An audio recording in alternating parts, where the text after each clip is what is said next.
A ver, hablemos de la caída del cabello, que es, sin duda, una de las consultas que más vemos y que más angustia genera en la atención primaria.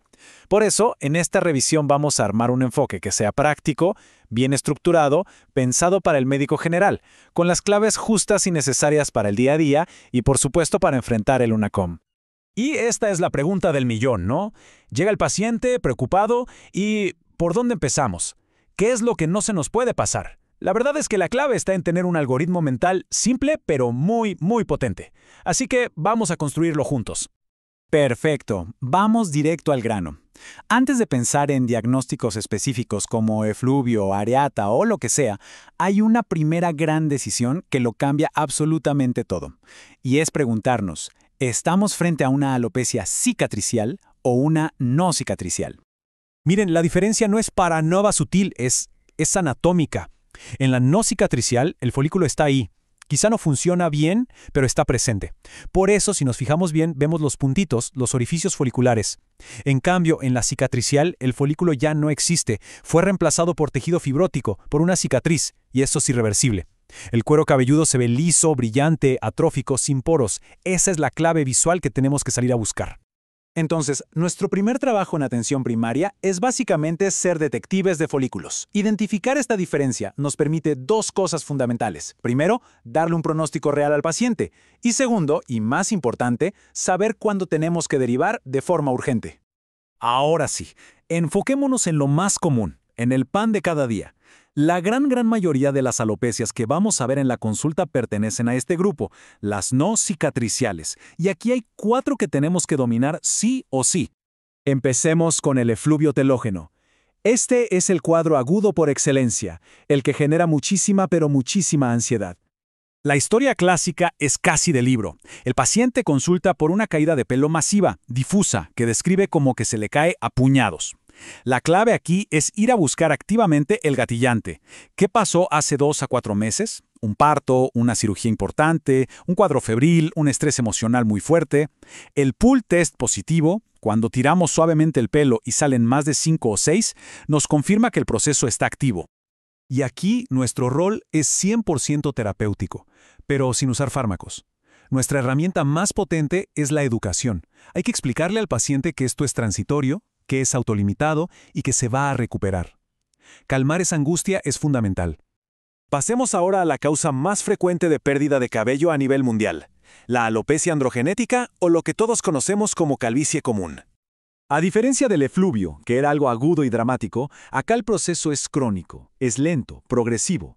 El mecanismo de fondo es la miniaturización del folículo por efecto de los andrógenos, y los patrones son clave para el diagnóstico. En hombres, las típicas entradas y la coronilla. En mujeres es más sutil, generalmente se ve un ensanchamiento de la partidura central con la línea de implantación frontal conservada. Ojo aquí, aunque el diagnóstico suele ser bastante clínico, el manejo con fármacos como minoxidil o finasteride debe ser indicado y seguido por un especialista. Por lo tanto, nuestra conducta correcta es derivar a dermatología. La tercera entidad que tenemos que conocer bien es la alopecia areata.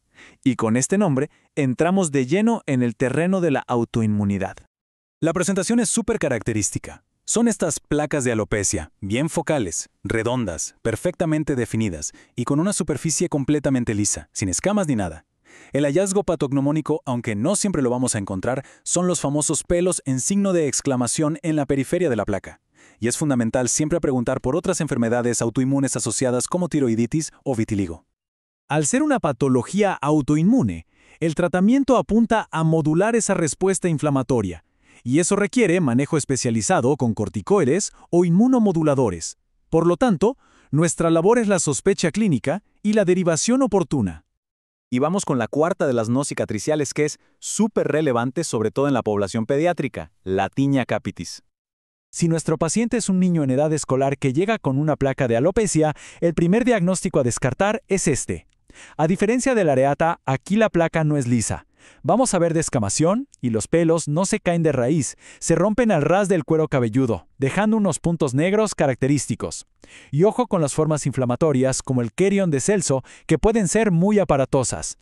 Y esto es un punto clave, pregunta de examen y fundamental para la práctica. El tratamiento tópico, o sea, las cremas, no sirve para nada, porque el hongo está metido adentro del folículo. El manejo correcto es con antifúngicos orales como gliciofulvina o terbinafina.